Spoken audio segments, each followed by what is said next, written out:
안녕하십니까. 오늘 이 자리에 모인 우리 가운데 그리스도의 은혜와 평강이 가득하기를 소망합니다. 누군가가 우리에게 생활에 가장 밀접한 것은 무엇이냐고 질문한다면 많은 사람들이 각자의 대답이 아마 있겠죠. 그런데 어, 그 가운데 아마 모두 공감할 만한 그런 생활에 밀접한 부분 가운데 하나로 스마트폰을 말할 수 있을 것 같습니다. 미국의 한 조사에 따르면 미국인은 하루 평균 205회 이상 휴대폰을 확인한다고 합니다. 또한 한국 청소년들은 평일 기준 하루 4시간 40분 이상 스마트폰을 사용한다고 합니다. 그러니까 잠자는 시간과 일하거나 학교 다니는 시간, 그리고 밥 먹는 이런 필요 시간을 제외하면 교회식으로 표현해서 범사에 스마트폰을 한다고 해도 좀 과언이 아닌 것 같습니다. 우리는 스마트폰으로 굉장히 많은 일을 하죠. 최근 또 한 보도에 따르면 20대 이상 젊은 세대에서 금융 주식 관련 앱 사용이 눈에 띄게 증가하고 있다고 합니다. 물론 주식이나 금융이 나쁜 것은 아니죠. 금융권에 종사하시는 분들은 열심히 땀을 흘려서 또 그 일을 해 나가야 할 것입니다. 또한 노후나 여유 있는 삶을 위해서 건강하게 투자하는 것도 전혀 나쁜 일은 아닙니다. 문제는 더 나은 삶을 위해 주식을 시작했는데 어느새 주식을 위해서 살아가는 삶을 살게 되는 이런 주객 전도되는 현상이 문제라고 할 수 있는 것이죠. 행동 중독 심리학과 금융 행동 경제학 분야에서는 이런 주식 금융 투자 중독이 도박 중독과 유사한 심리적 구조를 가진다고 말합니다. 처음에는 내가 그것을 통제하지만 결국 그것이 나를 통제하게 되는 것, 이것이 바로 하나님이 아닌 다른 것이 내 인생의 주인이 되는 순간이지 않을까 생각을 합니다. 예수님께서는 오늘 본문에서 물질과 삶의 관계에 대해 그 본질적인 부분과 실제적인 부분을 모두 다루고 계십니다. 그러므로 우리는 오늘 말씀을 통해 주의 자녀로서 물질을 어떻게 대하면서 살아가야 하는가에 대해서 함께 살펴보고자 합니다. 이를 통해 물질이 필요한 현실 속에서 우리는 그것을 어떤 마음으로 다뤄야 하는지 살펴보고, 그 과정에서 내가 지금 누구를 주인으로 섬기고 있는지를 다시 한번 점검하고 바로잡는 시간이 될 수 있기를 소망합니다. 먼저 주의 자녀로서 세상에서 물질을 어떻게 대하면서 살아야 하는지 알기 위해서는 우리가 나의 보물은 무엇인가를 먼저 돌아볼 필요가 있습니다. 오늘 본문 6장 21절을 보면요, 이렇게 말합니다. 네 보물이 있는 그곳에는 내 마음도 있다. 이 말씀은 단순히 감정의 방향을 말하는 것이 아니라 삶의 지배 원리를 드러내고 있는 것입니다. 즉 보물이 방향을 만들고 그 방향이 주인을 결정한다라는 것이죠. 예수님은 내 보물이 있는 곳에 내 마음도 있다고 말하시면서 이 구조를 분명하게 하고 계십니다.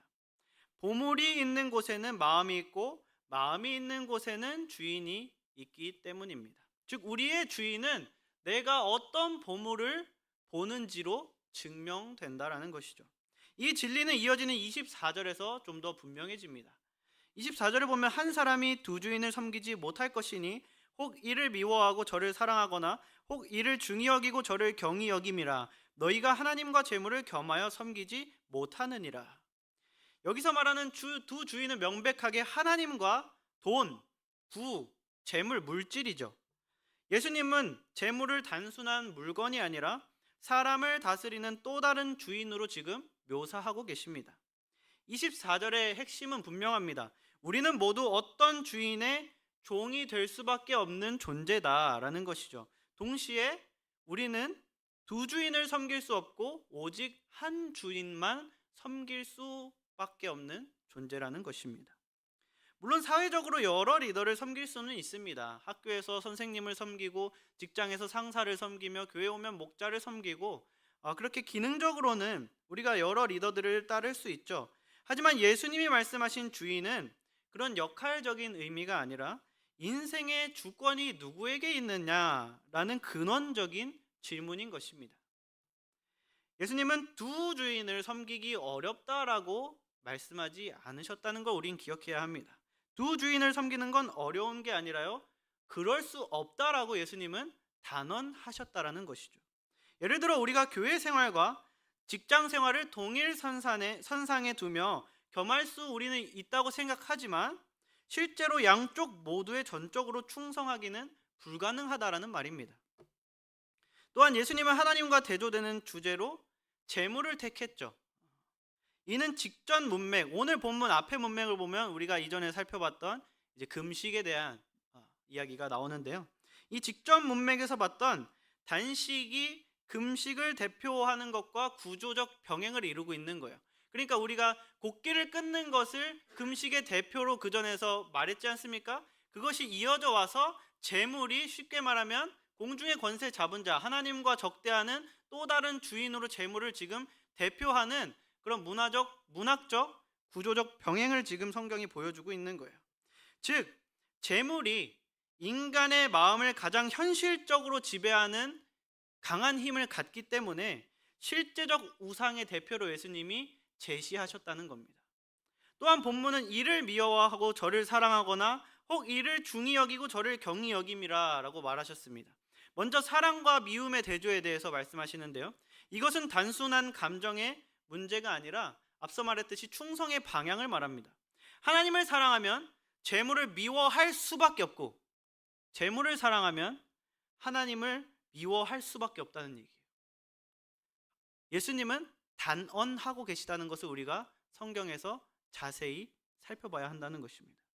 왜냐하면 재물이 하나님보다 높아지는 순간, 앞서는 순간 그것이 바로 하나님과 절대 공존할 수 없는 우상 숭배가 되기 때문이에요.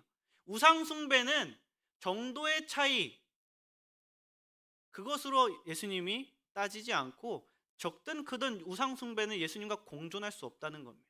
그것을 지금 분명히 하고 계신 것이죠. 그리고 이 사랑과 미움의 대조는 중함과 경함으로 확장되고 있습니다. 중과 경으로 번역된 그리스 원어는 안테제타이라는 단어와 카타프로네세이라는 단어예요.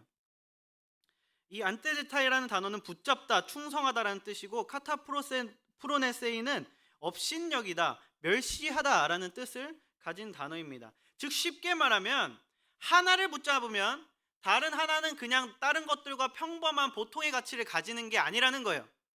재물과 하나님 중에서 하나를 붙잡으면 하나는 업신여기게 될 수밖에 없고 다른 하나를 붙잡으면 하나는 멸시당할 수밖에 없는 극단적인 구조라는 사실을 예수님은 성경을 통해 말하고 있다는 겁니다. 이 두 표현의 본질은 누구든지 결국 한쪽을 선택하면 다른 한쪽은 반드시 멸시당할 수밖에 없는 구조다라는 말입니다. 그래서 결론은 우리가 하나님과 재물을 절대로 겸하여 섬길 수 없다는 거예요. 같이 가기가 힘들어, 어려워라고 예수님 말하는 게 아니라 절대 그런 일은 있을 수 없어라고 성경은 말하고 있는 겁니다. 그렇다면 다시 한번 질문을 드리도록 하겠습니다. 여러분의 보물은 무엇입니까? 여러분은 무엇을 바라보며 살아가고 계시고 여러분이 바라보는 그 보물, 그 주인은 누구입니까? 이 대답을 통해 여러분의 주인이 누구인지 드러난다고 성경은 말합니다. 여러분은 하나님과 재물이 동일선상에 놓인다면 무엇을 선택함으로 주인을 증명하십니까? 재물입니까? 하나님입니까? 성경은 무엇을 선택해야 한다고 말할까요? 당연히 하나님이겠죠. 근데 성경은 우리가 단순히 외워서 말하는 정답을 원하지 않는다는 겁니다. 왜 하나님을 주인으로 섬기는 것이 재물을 주인으로 섬기는 것보다 나은가를 깨닫기를 원하신다는 거예요. 그래야 흔들림 없이 주인을 선택하고 후회 없이 그분을 따라갈 수 있기 때문입니다. 그러므로 우리는 지금부터 이어서 각각 주인들이 어떤 보물을 제공하는지를 살펴보기를 원합니다. 먼저 재물이라는 주인이 제공하는 보물은 무엇인가? 재물이라는 주인이 그들의 종에게 제공하는 보물에 대해서 19절은 이렇게 말하고 있습니다. 너희를 위하여 보물을 땅에 쌓아두지 말라. 거기는 좀과 동록이 해하며 도둑이 구멍을 뚫고 도둑질을 하느니라. 여기서 쌓아두지 말라라는 이 단어의 시제가 가지고 있는 뜻은 뭐냐면 이미 쌓아두면서 살아가고 있는 사람들에게 이제 그만, 이제 그렇게 살지 마 라는 의미를 지닌 단어예요. 인간은 본능적으로 자기를 위해서 보물을 모읍니다. 먹고 살기 위해서 일하며 더 많이 쌓으려고 애쓰죠. 하지만 그 순간 우리는 필요를 채우기 위한 노동이 소유를 쌓기 위한 인생으로 바뀔 수 있다는 거예요. 여기서 문제가 발생한다는 것입니다. 성경은 뭐라고 말합니까? 사람이 아무리 안전하게 감춰도 내가 보물을 이따만큼 쌓아서 여기다 두면, 이 창고에 넣어두면, 이 땅에 묻어놓으면 절대 사라지지 않고 안전할 거야. 내 노후는 이 보물이 보장해주고 내 삶의 질은 이 보물이 높여줄 거야 라고 아무리 생각하면서 최선을 다해서 안전하게 감춰두고 쌓아두어도 그것들은 모두 좀이 먹고 녹이 쓸고 도둑이 구멍을 뚫고 훔쳐간다 라고 주님은 말하고 있는 거예요. 여기서 해하다라고, 지금 해하며 라고 말하고 있는데, 이 단어는요 아파니조라는 단어예요. 이 단어의 어원은 파괴되어서 사라진다라는 뜻을 가지고 있습니다. 결국 인간이 가장 안전하다고 믿은 곳도 아무것도 지킬 수 없다는 말이에요. 그 어디에다 놓아도 이 땅의 재물의 주인이 제공한 것은 다 파괴되어서 사라진다는 겁니다. 즉 재물이라는 주인이 주는 보물은 결국 모두 사라지며 지키려 하면 할수록 더 잃게 되는 특징을 가지고 있다라고 할 수 있습니다. 그렇다면 하나님이 제공하시는 보물은 어떨까요? 하나님이 제공하시는 보물, 20절을 보면 이렇게 말합니다. 오직 너희를 위하여 보물을 하늘에 쌓아두라. 거기는 좀이나 동록이 해하지 못하며 도둑이 구멍을 뚫지도 못하고 도둑질도 못하느니라. 오늘 본문은요 산상수훈, 유명하죠. 산상수훈이라는 그 예수님의 가르침의 종반부입니다. 산상수훈은 5장부터 시작이 되고요, 이제 끝을 향해 달려가는 부분입니다. 이미 이제 5장부터 시작한 산상수훈을 쭉 알고 계신 여러분들은 아마 아실 텐데, 이미 앞서 선행, 구제, 경건의 행위 등을 통해 하늘의 상급을 쌓는 개념은 충분히 다뤄졌어요.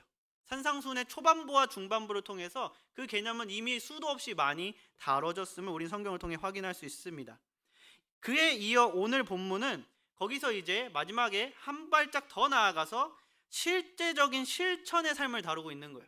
너희가 이제 상급을 하늘에 쌓아야 한다는 이 본질을 알았지, 그 본질을 가지고 어떻게 살아가야 하는 것인가라는 이제 실제적인 삶의 적용의 부분에 대해서 다루고 있다는 것입니다. 앞서 말했듯이 재물이라는 주인은 사람에게 자기를 위해서 나누지 말고 더 쌓고 더 묻어놔라 라고 명령합니다. 반면 하나님은 다른 일을 위해 사용하고 그 재물을 흘려보내라 라고 말씀하십니다. 여기서 우리가 오해하면 안 되는 것은 성경은 물질 자체가 악하다고 말하지 않다는 것입니다. 하나님은 우리가 수고하여 열매를 얻도록 친히 설계하신 분입니다. 그래서 정당히 땀 흘려 얻은 수고의 열매를 하나님은 기뻐하십니다. 그러므로 열심히 일하고 정직하게 재물을 얻는 것은 신앙과 절대 모순되지 않으며 하나님이 기뻐하시는 일입니다. 문제는 뭐냐면 누구를 위해 어떤 마음으로 벌고 쓰느냐 하는 재물을 얻기 위한 목적에 있다는 거예요. 재물을 쌓기 위해 사는 사람은 결국 재물의 종이 되지만, 하나님을 위해 벌고 사용하는 사람은 재물을 다스리는 청지기가 된다는 겁니다. 하나님은 바로 그런 목적으로 사는 사람에게 더 큰 신뢰를 주시며 그에게 더 큰 것을 맡기겠다고 약속하고 계신다는 거예요. 왜냐하면 그는 재물을 주인으로 섬기지 않고 재물을 통해서 주인을 섬기는 사람이기 때문입니다. 그럴 때 재물은 주인을 대신하는 우상이 아니라 주인을 드러내는 도구가 되는 거예요. 실제로 그래서 예수님은요 누가복음 16장 10절과 11절에서 하나님을 위해 재물을 사용하는 사람에게 하나님은 더 큰 것을 맡기신다는 원리를 분명하게 말씀하신 것입니다. 우리는 살아감에 있어서 큰 보물을 원하죠. 아마 큰 보물을 원하지 않는 사람은 없을 것입니다. 좀 더 내 곳간이 넉넉해지고 풍족해지고 이것을 원치 않는 사람은 없을 거라는 거예요. 그리고 그것 자체가 제가 앞서 얘기했듯이 문제라는 건 아닙니다. 여러분, 이 누가복음 16장 10절과 11절 그리고 오늘 본문을 통해서 우리가 알 수 있는 사실은 여러분이 보다 큰 보물을 얻는 축복을 받고 싶으시다면 작은 것부터 목적대로 제대로 사용함을 나에게 보여라라고 하나님은 말씀하고 계신다는 거예요. 너희가 지금 너희에게 주어진 그 작은 것부터 날 향한 목적대로 제대로 쓰는 걸 보이면 그걸 통해서 너희의 주인이 누구인지 나한테 증명하면 나는 더욱더 너희에게 더 맡길 거야 라고 지금 성경을 통해서 약속하셨다는 거예요. 그렇기 때문에 우리가 더욱더 여유 있고 이 땅에서도 풍족한 삶을 살려면 작은 것부터 목적대로 쓰는 법을 알아야 하고 그렇게 씀을 통해서 증명해야 한다는 겁니다. 주님 좀 여유로워지면 쓸게요. 내 마음이 감동하는 곳에 쓸게요가 아니라 내가 여유롭지 못한데도 불구하고 주님께서 쓰라는 곳에 쓸 때 주님께서는 그 곳간을 점점점 넓히신다고 말씀하신다는 것이죠. 그렇다면 그렇게 하나님을 위해 재물을 사용하며 사는 사람들은 현실에서 어떤 삶을 살게 될까요? 이 질문에 대해서 예수님은 33절에서 이런 결론을 내리셨습니다. 그런즉 너희는 먼저 그의 나라와 그의 의를 구하라. 그리하면 이 모든 것을 너희에게 더하시리라. 많은 사람은요, 그리스도를 열심히 섬겨도 궁핍해 보이는 사람과 믿지 않아도 잘 나가는 사람을 예로 들면서 예수님을 따르지 않습니다. 뭔가 합리적인 것처럼 얘기합니다. 하지만 우리는 저번 주 말씀의 원리를 늘 기억하면서 본질을 볼 줄 아는 사람이 되어야 해요. 이게 무슨 말이냐면 누군가 주 안에서 살아가고 있을 때 내 눈엔 그 사람이 궁핍하고 처절해 보여도 정작 그 사람은 주 안에서 평안하고 행복하면 아무 문제 없다는 거예요. 내가 원하는 삶을 살고 동경하는 사람을 내가 봐도 실제로 그 사람이 속으로는 우울증에 시달리고 비참하게 생각하며 마약에 빠지고 극단적인 선택을 하고자 한다면 그것이 잘 됐다고 말하는 사람은 없다는 것입니다.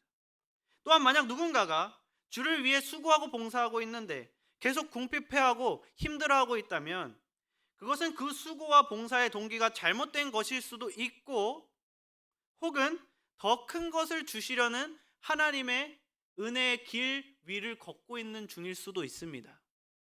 제가 이 모든 것을 말씀드리는 이유는 뭐냐면 우리는 다 알 수 없다는 거예요. 우리는 다 알 수 없습니다. 그래서 남에게 가타, 부타, 이렇다, 저렇다, 남을 판단하고 남에게 지적할 권리가 없다는 거예요. 우리는 다 알 수 없지만 그럼에도 분명히 알 수 있는 한 가지는 하나님은 공의로우시며 하나님은 사랑이시며 하나님은 약속하신 것을 반드시 지키시는 신실한 분이시라는 사실입니다. 즉 내가 그 사람을 어떻게 판단하느냐가 중요한 게 아니에요. 그 사람이 남들에게 어떻게 보여지느냐가 중요한 게 아니라 그 사람과 하나님의 관계가 어떤지 그게 중요하다는 겁니다. 그리고 이것은 나와 하나님의 관계에도 적용되는 거예요. 남들이 나를 어떻게 보느냐가 중요한 게 아니라 내가 하나님과의 관계에 있어서 성령 안에서 떳떳한가? 내가 하나님과의 관계에 있어서 남들은 나를 비참하다고 말하지만 하나님을 온전히 따르기 위해서 열심히 살아가고 있는가? 내가 하나님과의 관계에 있어서 남들은 나를 존경하는 것 같지만 내가 혹여나 절망 가운데서 그래 보이는 척하기 위해 노력하고 있지는 않은가? 결국엔 나와 하나님과의 관계가 중요하다는 거예요. 거기서 모든 것이 시작되고 그것이 모든 것의 근원이라는 것입니다. 따라서 우리 주인이 하나님이실 때 우리는 하나님이 자기 종에게 땅과 하늘 모두에서 보물을 주신다고 약속하신 그 약속을 믿고 나아갈 수 있는 것입니다. 그리고 주님은 여기서 멈추지 않으시고요. 우리가 어떤 주인을 따르느냐에 따라 어떤 미래를 살게 되는지도 알려주십니다. 그래서 먼저 재물을 따르는 자의 미래에 대해서 살펴보도록 할 텐데요. 오늘 본문 22절과 23절을 보면 이렇게 말합니다. 눈은 몸의 등불이니 그러므로 내 눈이 성하면 온몸이 밝을 것이요 눈이 나쁘면 온몸이 어두울 것이니 그러므로 내게 있는 빛이 어두우면 그 어둠이 얼마나 더하겠느냐. 이는 우리의 시선이 하나님의 뜻을 바라볼 때 우리 몸에는 눈을 통해 하나님의 빛, 하나님의 의가 들어온다는 것이죠. 즉 우리 눈이 정상적이면 우리는 하나님의 의, 그 빛을 보기 때문에 자연스럽게 빛의 길을 걸어가게 되고 빛을 향해 가게 되고 그렇게 그리스도인답게 살 수 있다는 말입니다. 반대로 우리 눈이 나쁘면 빛을 온전히 받아들일 수 없겠죠. 그러면 선악을 구분할 수 없게 됩니다. 지난 설교에 단단한 밥을 먹는 자의 특징이 선악을 구별할 줄 안다고 말한 것과 같은 이치죠. 즉 우리가 하나님의 뜻을 바라보지 않으면 시야는 점점 어두워질 것입니다. 그렇게 되면 우리 몸도 점점 빛으로 가지 못하게 되겠고 그럼 점점 어두움에 잠식되는 삶을 살게 된다는 말입니다. 또한 25절을 보면요 이렇게 말합니다. 그러므로 내가 너희에게 이르노니 목숨을 위하여 무엇을 먹을까 무엇을 마실까 몸을 위하여 무엇을 입을까 염려하지 말라. 목숨이 음식보다 중하지 아니하며 몸이 의복보다 중하지 아니하냐. 여기서 핵심 단어는요 염려예요. 염려. 이 염려라는 단어는 원어로 메림나오라는 단어입니다. 이 단어는 일반적으로 우리가 흔히 생각하는 그 마음의 염려라는 뜻도 물론 당연히 있지만 그것과 동시에 함께 있는 뜻이 뭐냐면 열심히 일하다, 얻으려고 애쓰다라는 뜻도 가지고 있습니다. 즉 이 메림나오 염려는요 자신의 필요를 얻으려고 애쓰다가 염려로 가득 차게 된다는 거예요. 내가 스스로 내 필요를 얻으려고 발버둥 치고 내가 필요만 바라보고 애쓰면서 살 때 염려하게 된다라는 게 이 어원에 담겨 있는 것입니다. 사람은 살기 위해 먹고 있죠. 그러나 재물의 주인을 따르는 사람은 어느새 먹기 위해 사는 인생을 살게 됩니다. 그리고 그 삶의 끝은 자유가 아니라 끝없는 염려라고 성경은 오늘 우리에게 말하고 있습니다. 즉 재물이라는 주인을 따르는 자의 삶은 열심히 살면 살수록 더욱더 주객전도가 심해져서 감당할 수 없는 어두운 염려의 늪에 점점 빠지게 된다는 사실입니다. 그렇다면 하나님을 따르는 자들에게 주어진 미래는 무엇인가? 오늘 본문 34절을 보면 이렇게 말합니다. 그러므로 내일 일을 위하여 염려하지 말라. 내일 일은 내일이 염려할 것이요 한날의 괴로움은 그날로 족하니라. 내일의 염려가 너무 많은 사람들이 많죠. 내일 이런 일이 일어나면 어떡하지? 저런 일이 일어나면 어떡하지? 내일의 염려로 오늘의 나를 막 괴롭힙니다. 반대로 이런 사람도 있어요. 저 같은 사람인데 오늘의 염려를 내일의 나에게 넘깁니다. 오늘 할 일을 내일의 나에게 미루면서 사과해요. 내일의 나야 너무 미안하다. 이거 내가 오늘 해야 하는 일인데 오늘 하지 못하구나. 너가 감당하렴. 사과하면서 내일에게 넘깁니다. 뭐가 됐든 이 모든 염려, 예수님은 염려하지 말라고 했어요. 왜냐하면 그 왜냐하면이 결국 중요한 거죠. 그들에겐 하루에 필요한 은혜가 충분히 주어지기 때문입니다. 족하니라 라고 말하는데 이게 굉장히 중요한 포인트예요. 족하니라는 하나님께서 하루하루 감당할 수 있는 만큼의 괴로움을 주시면서 동시에 그것을 이겨낼 수 있는 하루의 은혜까지 허락하신다는 거예요. 그렇기 때문에 우리는 족하다는 겁니다. 이는 다시 말해 그날의 시험과 함께 그날에 필요한 은혜도 주시는 분이라는 말이에요. 그러므로 하나님을 주인으로 섬기는 사람은 내일의 문제를 걱정하기보다 오늘 주신 은혜로 오늘을 사는 그런 자족할 줄 아는 사람이라고 할 수 있는 것이죠.